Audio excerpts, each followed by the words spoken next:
Medianoche.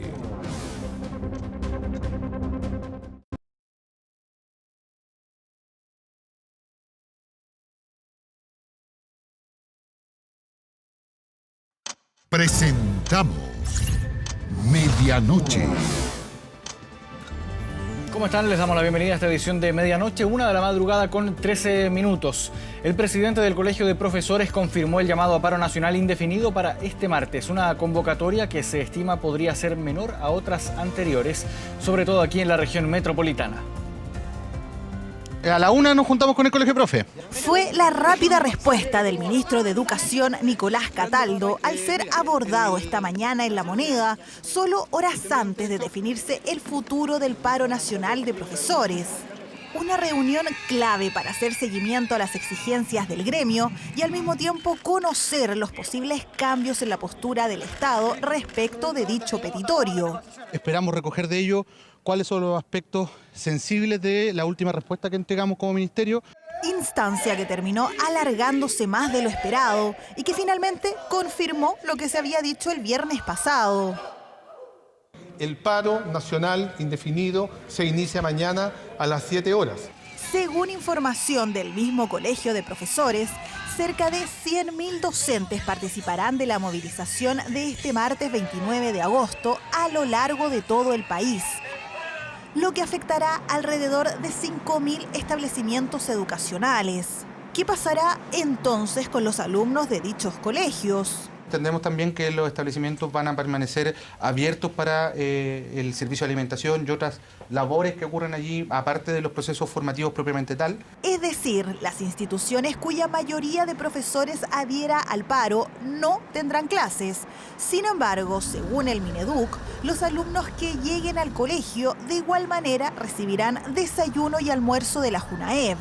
Comparado con convocatorias anteriores, se prevé que sean menos los establecimientos de la región metropolitana que participen de este llamado, después de que la opción rechazo al paro ganara en las votaciones en la capital, pese a la aprobación nacional.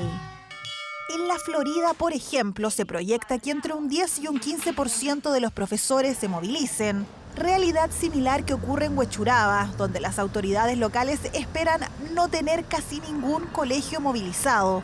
Y La Reina, donde incluso los docentes decidieron no participar del paro. Desde el Colegio de Profesores anuncian que estarán a la espera de una nueva propuesta por parte del gobierno, la que debería llegar este martes en la mañana para recién considerar bajar la movilización. En la medida que este directorio nacional tenga una respuesta que sea consultable, solo en esa medida iniciaremos un proceso de consulta nacional docente nuevamente.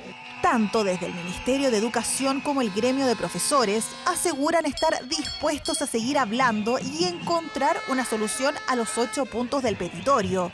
¿Cuál es entonces la principal piedra de tope en las negociaciones? Lo que ellos piden es mayor precisión, más profundidad en la respuesta, sobre todo para aclarar algunos procesos, tiempos, duración de mesas de trabajo, mecanismos con los cuales vamos a buscar resolver. Desde el Mineduc señalan que este martes estarán monitoreando los colegios en paro para asegurar la entrega de alimentos y otras labores de los establecimientos, considerando que su matrícula es de más de 3,5 millones de escolares a nivel nacional, que podrían eventualmente verse afectados. Luego de varias semanas de conversaciones e intentos de llegar a acuerdos, finalmente las comisiones del Consejo Constitucional comenzaron ya a votar las normas que podrían estar en una futura Carta Magna. Josefa Budnik nos va a contar los detalles. ¿Cómo estás, Josefa? Buenas noches. ¿Qué tal? Buenas noches. Así es, porque hoy fue una jornada clave aquí en el Consejo Constitucional, un hito realmente, porque comenzaron ya a votar las primeras normas, si bien estas tienen que aún pasar por el Pleno del Consejo Constitucional, posteriormente también ser plebiscitadas el 17 de diciembre para que ya sean una realidad. Son normas ya que comienzan a formar un poco lo que podría ser este texto de propuesta constitucional. La primera norma que se aprobó hoy es una que apunta a la obligación de los órganos del Estado a obedecer la Constitución. Órganos como, por ejemplo, los ministerios, el Banco Central, la Contraloría, el Ministerio Público, entre otros órganos del Estado. Esta norma, podríamos decir que ya fueron las primeras palabras que se materializan en lo que posiblemente podría ser la propuesta constitucional, una norma por lo demás que fue aprobada de manera unánime y que tampoco tiene novedades respecto a lo que está en la Constitución vigente. Eso es importante mencionarlo porque se mantendría esta materia en esta propuesta constitucional. Si bien acá hubo acuerdos, hubo otras normas que no generaron consensos, por ejemplo, una que busca constitucionalizar la cueca como baile nacional y el rodeo como deporte nacional. Esta última parte fue lo que molestó al oficialismo y no solamente por el contenido, sino por la forma. El oficialismo acusa de que estas normas habrían sido aprobadas únicamente por los consejeros de oposición, que habrían sido normas que ellos llegaron a consenso únicamente entre ellos sin pedirle su opinión al oficialismo. Cuando me refiero a la oposición, me refiero, por supuesto, a los 3 partidos de Chile Vamos y a los republicanos. También el oficialismo acusa que estas normas ellos pudieron socializarlas pocos minutos antes de poder entrar a votar en las comisiones, por lo tanto dicen que no habrían podido, socializarlas y ver bien, qué decían estas normas para ver cómo votar. Finalmente terminaron rechazando, abstuviéndose en varias de ellas. Pasemos a escuchar un poco las reacciones de lo que fue esta discusión hoy en el Consejo Constitucional. Solamente con el patrocinio de los partidos de la derecha, excluyendo hoy día a todos los que representamos opiniones más progresistas, sin duda es imponer una sola visión en el Consejo Constitucional, cuestión que hemos advertido desde el comienzo, que a pesar de las buenas palabras, de las buenas intenciones, existe mala fe respecto a imponer una sola visión. Empezar votaciones con este poco diálogo me parece muy contraproducente porque nos dice también lo que va a venir más adelante. Una cosa socializar, contar, y eso también ha sido responsabilidad de nuestro jefe de bancada. 3 de estas 4 comisiones fueron las que tuvieron este problema, estas discusiones. Sin embargo, la Comisión 4, la Comisión de Derechos, fue la única que logró acuerdos transversales. Una comisión que incluso los propios consejeros admiten que es la más complicada de llegar a acuerdos, la más complicada de con los temas más delicados, los nudos, más complejos, como por ejemplo salud, pensiones, educación, entre otros derechos sociales. Sin embargo, hoy llegaron a ponerse de acuerdo y lograron acordar de manera transversal, aprobar de manera transversal el capítulo de medio ambiente. ¿Qué se viene para el resto de la semana? Les comento un poco. Entre el miércoles y el viernes se seguirán votando las normas que podrían ya pasar al Pleno y posteriormente estar en un texto de nueva Constitución, mientras que el martes y el jueves las comisiones se encerrarán a seguir discutiendo, a seguir intentando llegar a acuerdos políticos para, como ellos mismos dicen, poder aprobar las normas con una mayor cantidad de consensos de manera transversal. Que tenga muy buena noche. Igualmente, Josefa, que estés bien. Y una serie de reuniones con diversos partidos políticos sostuvo este lunes el presidente Gabriel Boric. Las directivas del Partido Republicano, el Partido de la Gente y el Partido Social Cristiano llegaron hasta La Moneda a estos encuentros que encabeza el mandatario en torno a las reformas de pensiones y también el pacto fiscal. En la cita, el Partido Republicano notificó al gobierno que no está disponible para subir impuestos y sobre la reforma previsional recalcaron que toda la nueva cotización, el 6% adicional, debe ir a las cuentas individuales de los trabajadores. Desde el Ejecutivo hicieron un llamado a la oposición a tener una actitud constructiva.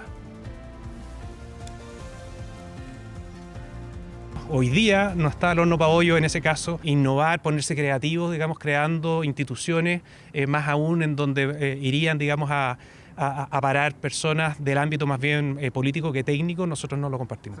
Inamovible en su posición, 6% para cuenta individual completo. Sí, me da la impresión que el presidente tenía súper claro que en cosas tan estructurales nosotros no nos movemos. Queremos reiterar el llamado a tener una actitud constructiva que nos permita generar entendimientos sustantivos para sacar adelante estos cambios, sacar adelante estos proyectos de ley que nos parece que son fundamentales para mejorar la calidad de vida de todas las chilenas y chilenos. No será fácil que algunas de las fundaciones protagonistas del caso Convenios devuelvan todo el dinero. La noticia es compleja para el gobierno, que desde que se desató el escándalo así lo había exigido. Fue el propio ministro de Vivienda quien reconoció esta posibilidad que, de concretarse, solo podría revertirse gracias a acciones del Consejo de Defensa del Estado.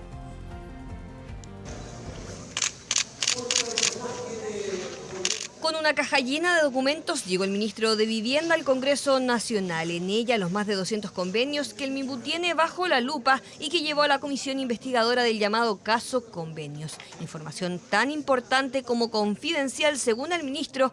Carlos Montes, de hecho, pidió que una parte de la comisión fuera secreta para hablar de los responsables de eventuales irregularidades y posibles delitos. Al finalizar, eso sí, reconoció un escenario que se proyecta complejo porque el gobierno exige sí o sí la restitución de los dineros, deseo que según las últimas informaciones no será fácil de cumplir. Son al menos 5 los contratos cuestionados.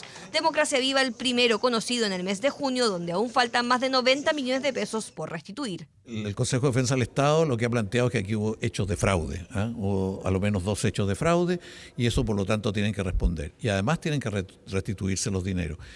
No es fácil recuperar los dineros, pero ya hemos recuperado una parte del dinero. En otros casos donde hay situaciones de riesgo, estamos viendo cuál es la situación de riesgo. Hay por lo menos 5 casos más que se ha pedido restitución de dinero porque las cosas no se han hecho bien. Democracia Viva, Arquiduc, en Red Social y Acción Digital, las fundaciones en la mira que deben devolver los dineros según el gobierno. La de Acción Digital es la solicitud más reciente por un convenio con la Seremi de Vivienda en la región de los Lagos como parte del programa Asentamientos Precarios. Convenio por más de 100 millones de pesos, de los que incluso hay rendiciones de recursos a la Seremía, programas que el ministro de Vivienda consideró no están bien ejecutados. Se lo dijimos al gobierno aquí mismo, en este mismo punto, congele las cuentas, no solamente de las fundaciones, sino que también de las personas que son directores de estas fundaciones. Debiera haber una restitución, espero que sea pronta, ya que efectivamente en los campamentos, la gente de los asentamientos precarios aún está esperando los recursos. Especialmente en Democracia Viva, pero ese mismo criterio tiene que aplicarse para todos los casos,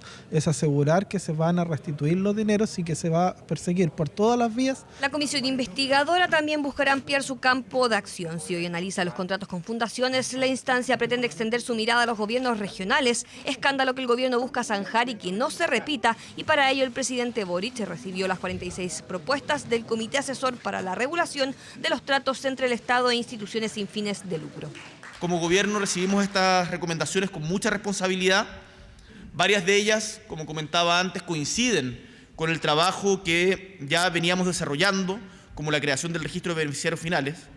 Y en el corto plazo vamos a presentar al país y al Congreso el camino para materializar estas propuestas. ¿Cuáles son algunas de las propuestas? Crear un registro de personas jurídicas, un portal electrónico para el seguimiento de las transferencias, la aplicación de la ley de transparencia para las fundaciones, la rendición de cuenta de las organizaciones en el portal de la Contraloría y la posibilidad de que el Contralor informe al Tribunal Electoral posibles infracciones de gobernadores o alcaldes quienes podrían ser destituidos.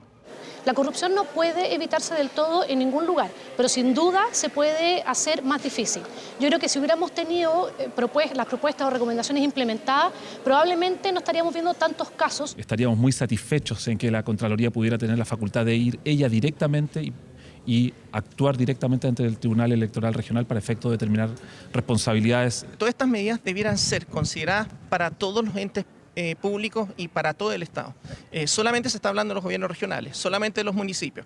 Medidas por un escándalo que tiene el Consejo de Defensa del Estado analizando nuevas querellas. Estamos viendo todas las investigaciones penales y mientras el Ministerio Público avanza en esas diligencias, nosotros vamos recogiendo esos avances y así verificando si se constituyen o no delitos en eso.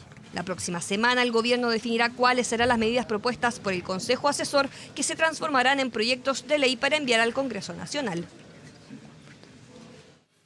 1 de la mañana con 26 minutos. Vamos a la primera pausa aquí en Medianoche. Sigan nuestra compañía. Ya volvemos.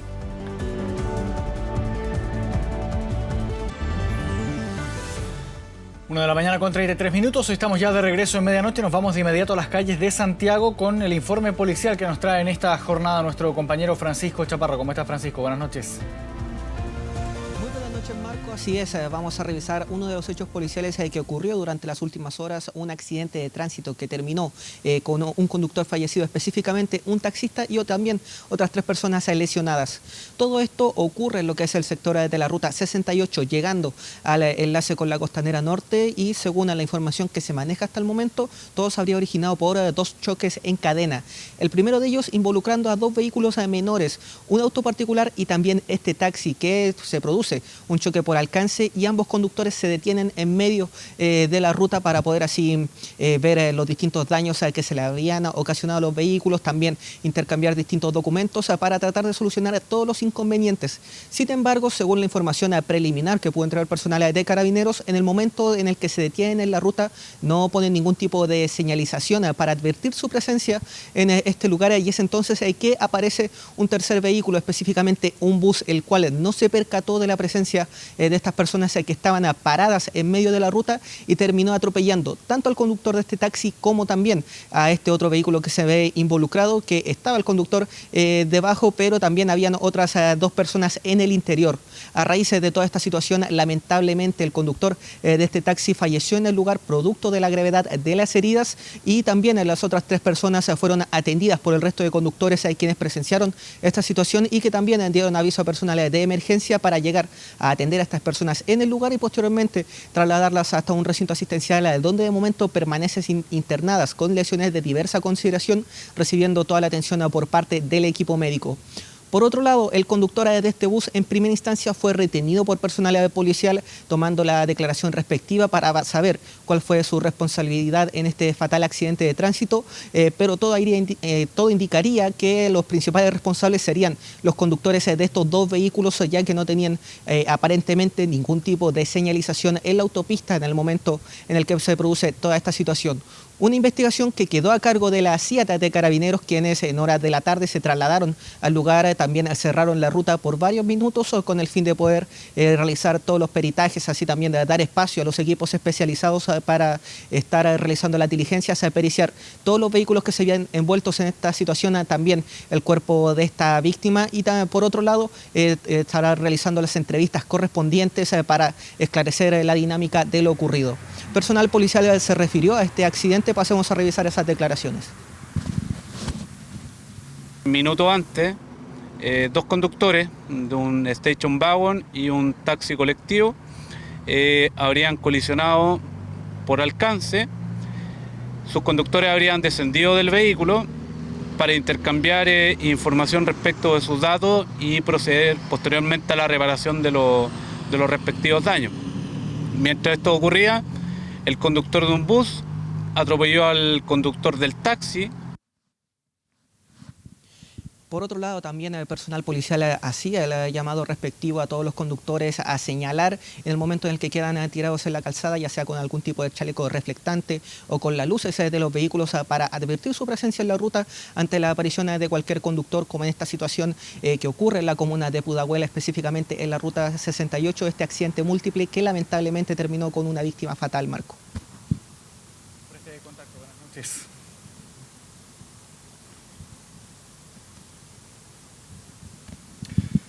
Vamos ahora a cambiar completamente de tema. Dicen que son buenas para hacer papas fritas y también para el puré. Ya están en Chile las papas argentinas y próximamente podrían arribar también las brasileñas. El gobierno busca facilitar la llegada de estos productos para aumentar la oferta y así disminuir o ayudar a disminuir los precios que, recordemos, solo en una semana han aumentado más de un 40%. Es la campeona del mundo la que come Messi, la papa argentina, ya está en territorio nacional. En medio de los precios disparados, la encontramos en La Vega. Y venimos a ver la diferencia entre la papa chilena y la papa argentina. Lo primero, el color. La más blanquita de Argentina, esta más rosadita es la papa chilena. Pero si la vemos por dentro, notamos que el color es bastante similar. No, sí la he probado, son excelentes, muy buenas. ¿Son buenas? Sí, buenísimas. ¿Para qué son buenas, por ejemplo? No, tiene para fritas, para puré, el puré que es exquisito. Sí, es muy buena. La quiero probar. Ah, ¿la queréis probar? Sí. Está a 1500. Sí. ¿Eso no es tan diferente con el chileno? No está tan diferente, pero sigue estando cara. Y ese es el problema, pese a que su llegada se anunció con bombos y platillos, su presencia aún no logra remecer el mercado. En este local, la papa argentina de la provincia de San Luis cuesta 1.500 pesos chilenos, mientras que la representante nacional de La Serena, 1.600 pesos. No, en el precio no hay casi diferencia, muy poca. Pero la diferencia está entre la papa chilena y la papa argentina, que la papa argentina es como más suave para pelarla, para cocinarla. Ahora vamos hablando de que en calidad son las dos iguales. Igual de buena. Igual de buena. Yo cocino un puré con la papa argentina, un puré con la papa chilena, me va a quedar igual el puré, esponjoso, bueno.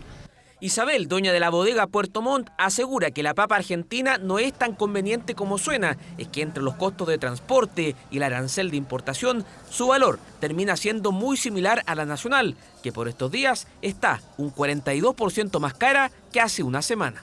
No me corresponde decir si es mejor o peor que la papa, entre comillas, chilena, pero en la zona austral, en Magallanes y también una parte en la región metropolitana, ha comenzado a ser parte del mercado y eso va a crecer. No obstante ello, también ProChile y el agregado agrícola nuestro en Brasil están trabajando con diversos actores y son acuerdos entre privados. A la llegada de la papa argentina se busca sumar también la papa brasileña, más alternativas con las que se busca aumentar la oferta y por ende disminuir los precios. ¿Y usted consume harta papa, por ejemplo, o dentro de lo normal? Sí, pero con este efecto la dejé de consumir, estoy prefiriendo otros productos para acompañar los platos. Y no puede ser que suba. El sueldo sigue siendo el mismo y no alcanza. Y de hecho hace 15 días atrás la compré a 18.000 pesos el saco y ahora se disparó. Los impactos económicos del sistema frontal se han tomado la agenda. El ministro de Agricultura se reunió con el presidente de los agricultores buscando cuantificar las pérdidas. Hoy, uno de los grandes desafíos es recomponer los canales de regadío antes del 30 de septiembre. Estamos hablando aquí de un daño de más de 1.000 millones de dólares y aquí tenemos dos objetivos. Uno, poner la infraestructura hídrica de pie. Segundo tema, y muy importante, es que hemos venido a pedir un financiamiento de emergencia. La espinaca, el zapallo camote, el zapallo italiano, la cebolla y productos como las frutillas y las naranjas también han elevado su valor tras la llegada del sistema frontal, uno que inesperadamente disparó hasta las nubes el precio de la papa.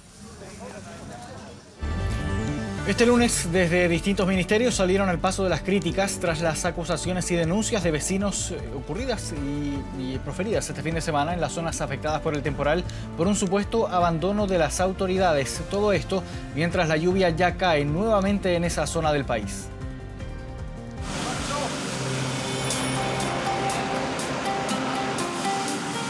Los que no sufrimos en la catástrofe teníamos que cobrar, teníamos que levantar este pueblo y bueno, yo ando con mis recursos, con mi hijo, trabajando para este pueblo.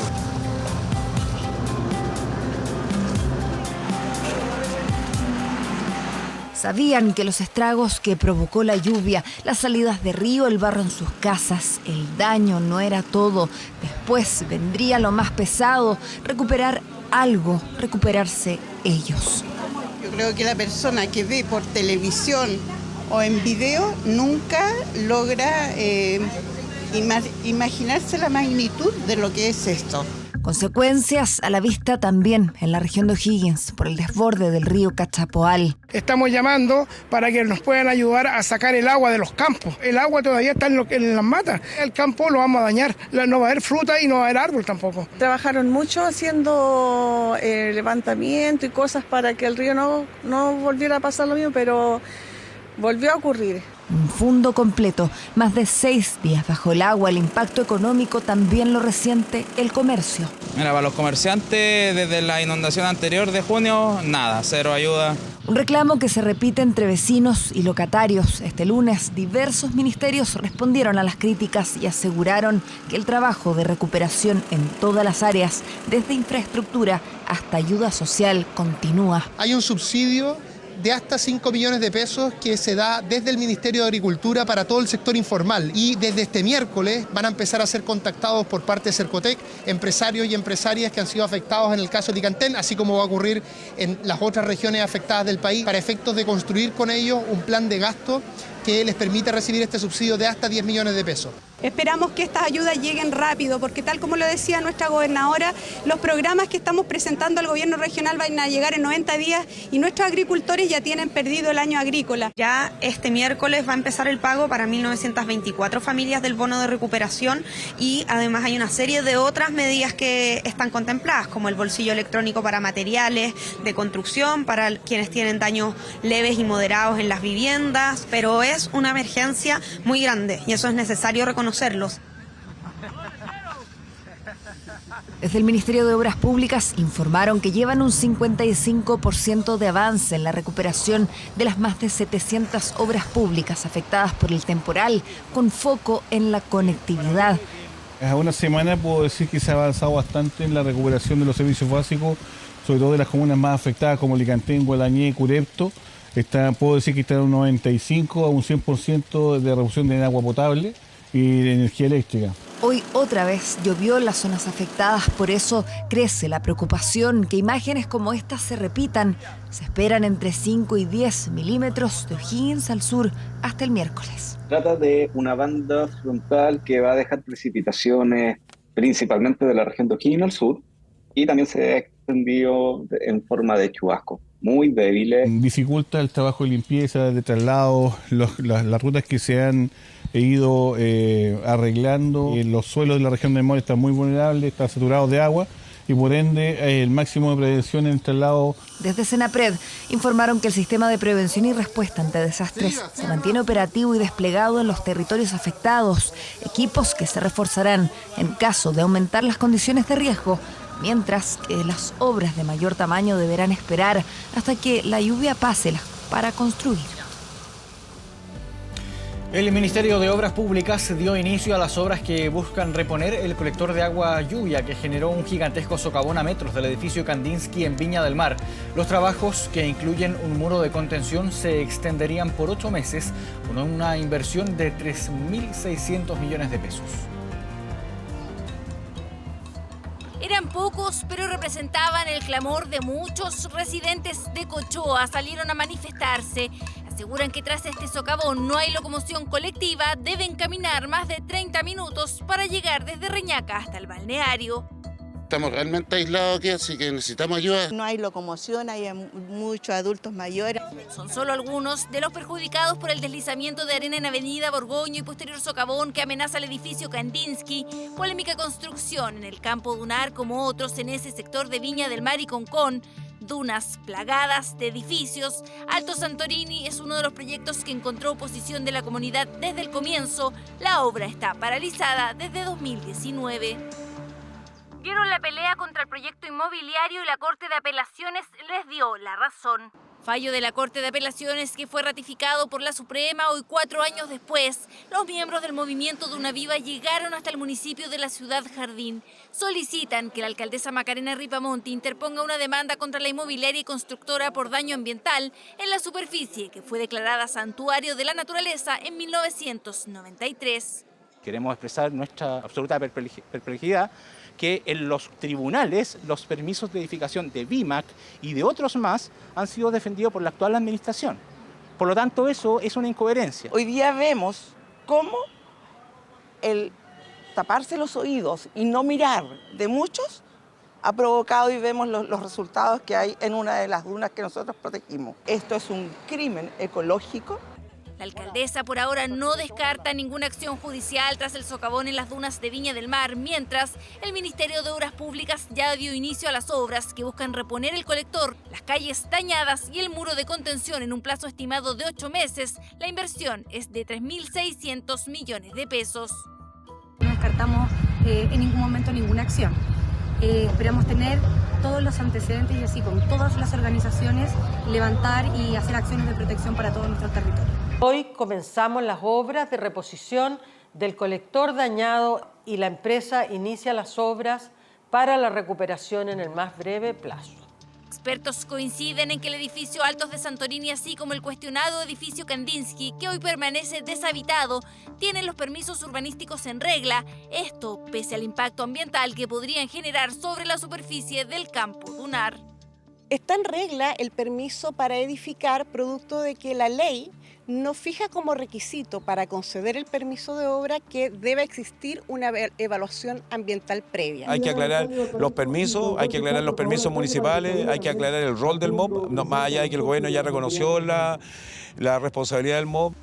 El cuestionado proyecto Altos de Santorini 1 y 2 se encuentra a la espera de la resolución de calificación ambiental, mientras ambientalistas acusan a la jefa comunal de defender el permiso de obras de un proyecto que está a solo 200 metros del edificio Kandinsky, evacuado preventivamente, todo en la misma área del campo dunar, área protegida y santuario de la naturaleza.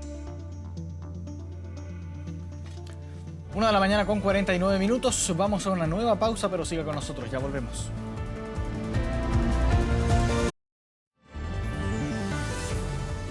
Estamos de regreso nuevamente en medianoche. Se conocieron hace menos de una semana y ya han concretado 2 atentados con 7 inmuebles destruidos en la provincia de Arauco. Estamos hablando de la Resistencia Mapuche Autónoma, la nueva orgánica que ha atentado contra cabañas y casas particulares en la macrozona sur.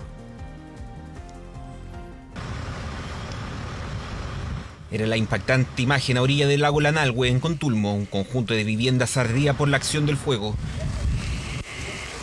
Con la luz tía quedaban en evidencia los destrozos. 4 inmuebles destruidos, otros 3 resultaron con daños parciales. Eran segundas viviendas, el esfuerzo de años de varias familias. Y básicamente gracias al trabajo de mis padres esto se estaba levantando, entonces al final es mucho trabajo que se ve, que se tira a la basura, que se acaba de un día para otro. No resultaron personas lesionadas.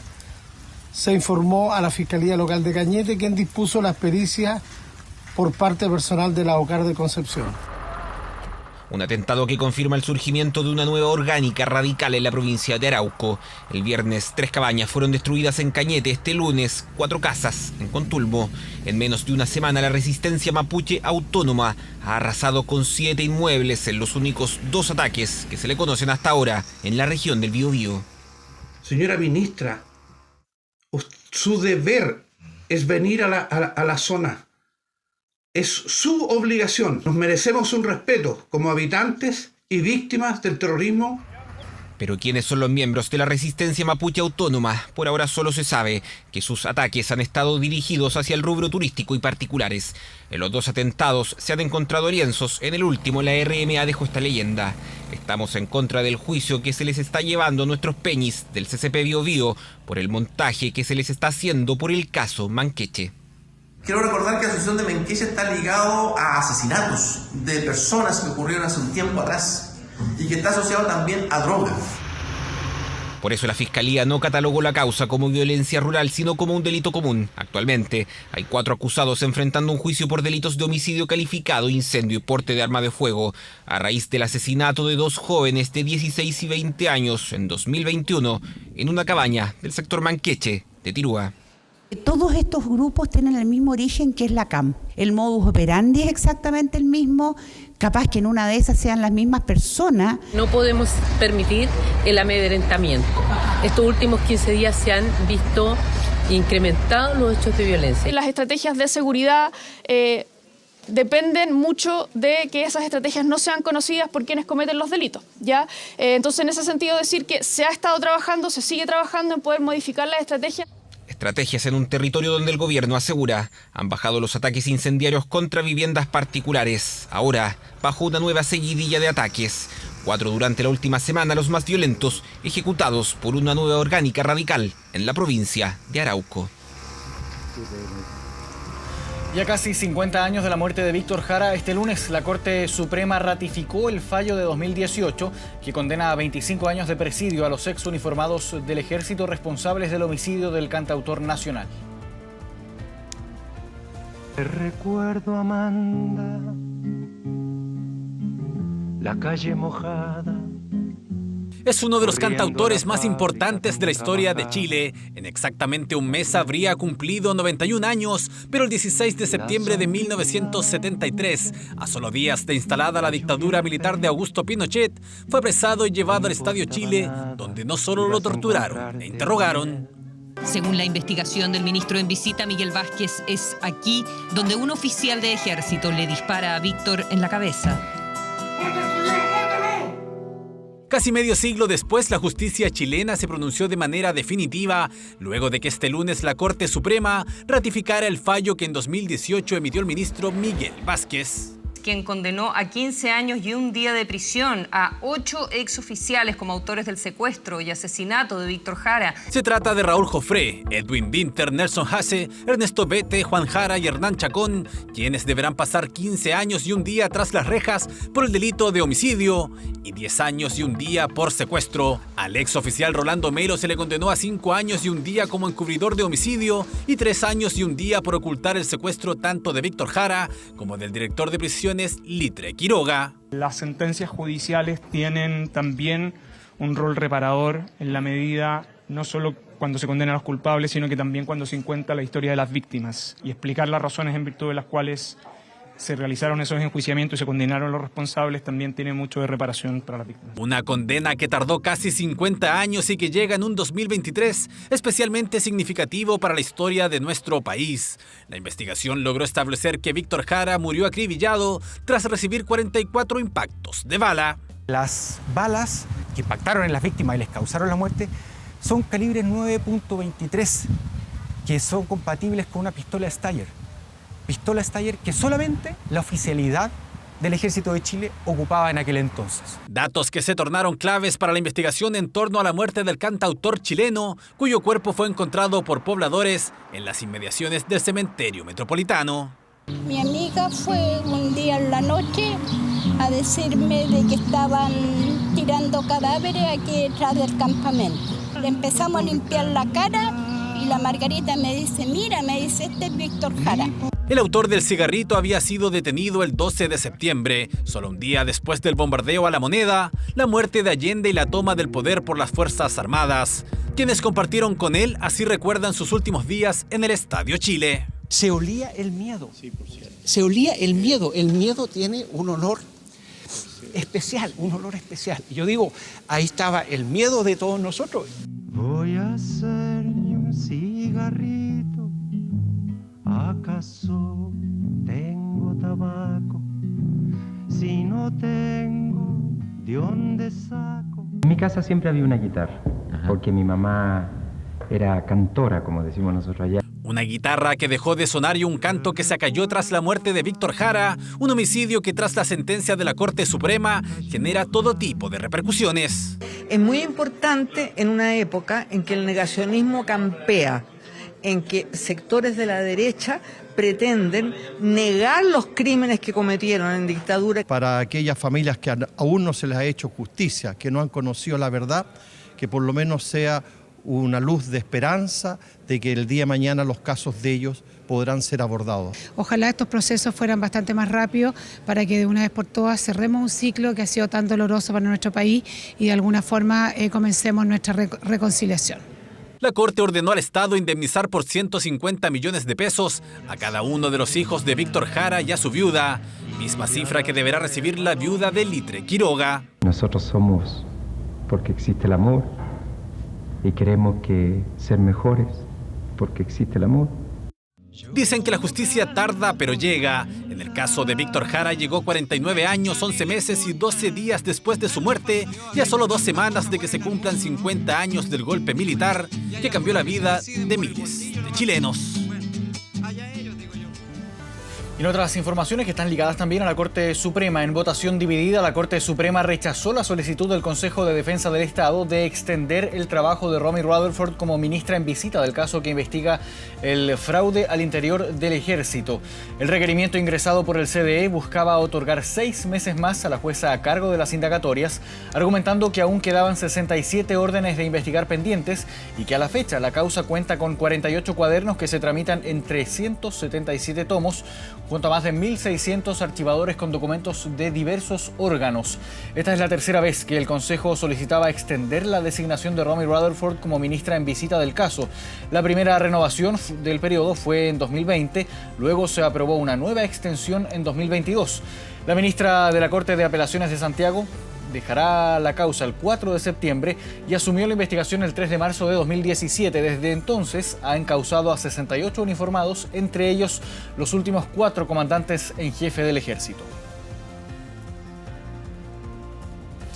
Seguimos con noticias policiales. El registro que veremos a continuación muestra cómo un motociclista que no quiso pagar en un servicentro terminó baleando a uno de los trabajadores. Aún se desconoce el paradero del delincuente.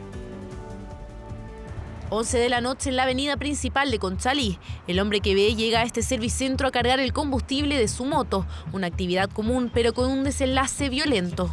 Presta atención a la secuencia de imágenes. Terminó de llenar el estanque y, según testigos, se empezó a divagar sobre el medio de pago. En ese momento el hombre intenta huir sin pagar. Uno de los trabajadores lo atrapó para evitar su escape. Voy a bajar la pistola de la benzina para cobrarle al caballero.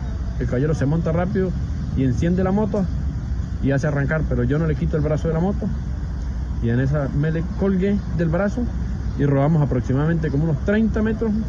En medio del forcejeo, un segundo trabajador llegó para ayudar a su compañero. El motorista saca un arma de fuego y amenaza al trabajador. Me dice, si porta arma, te voy a matar.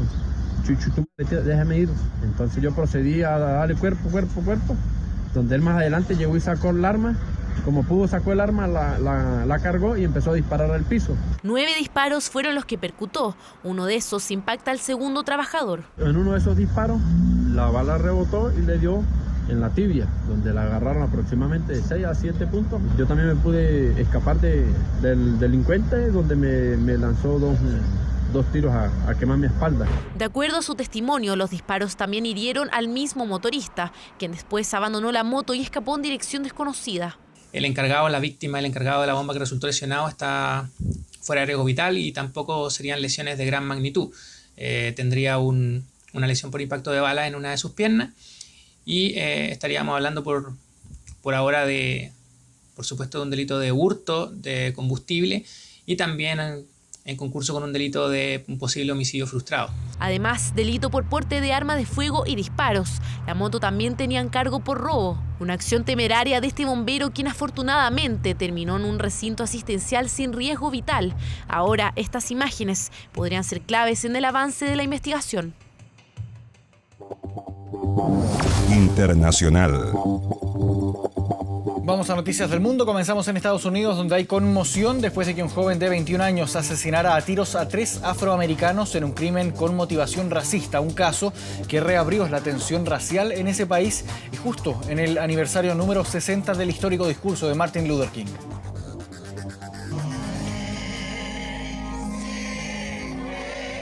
Te pedimos por este momento sagrado en el que recordamos vidas inocentes arrebatadas tan brutalmente.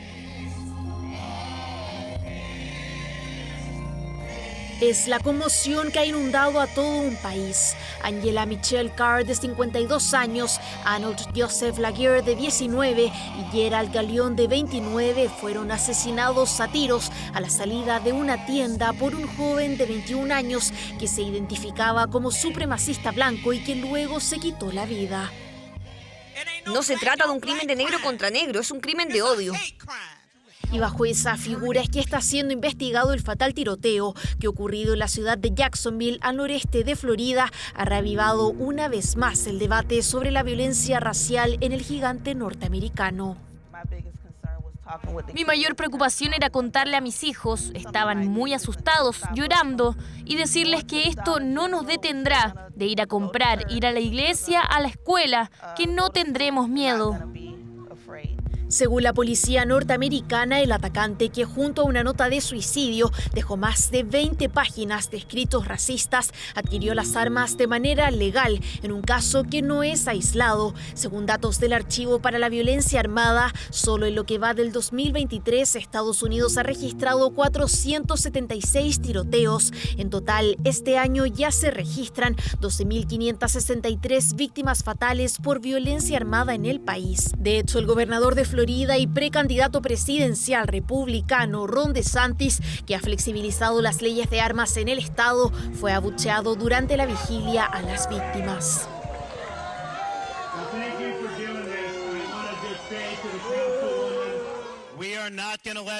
No permitiremos que nadie sea víctima debido a su raza. Nos levantaremos y haremos lo necesario para asegurar que el mal no triunfe en el estado de Florida. No podemos permitir que el odio prevalezca, el silencio es complicidad, y no nos vamos a quedar callados. Fueron las palabras del mandatario, pronunciadas además en un acto de conmemoración frente a los familiares de quien hace exactamente 60 años encabezaba una marcha para la historia, porque un 28 de agosto pero de 1963, Martin Luther King movilizó a 250.000 personas en Washington con un único fin: reivindicar la igualdad racial en un país donde su estremecedor discurso "Yo tengo un sueño" y su llamado a la justicia y la igualdad cobra hoy tanta relevancia como hace 6 décadas. 2 de la mañana con 9 minutos. De esta forma llegamos al final de medianoche. Agradecemos que se hayan informado junto a nosotros y los invitamos a que sigan en compañía de Televisión Nacional de Chile, canal 24 horas, 24horas.cl y todas sus plataformas. Que estén muy bien. Buenas noches.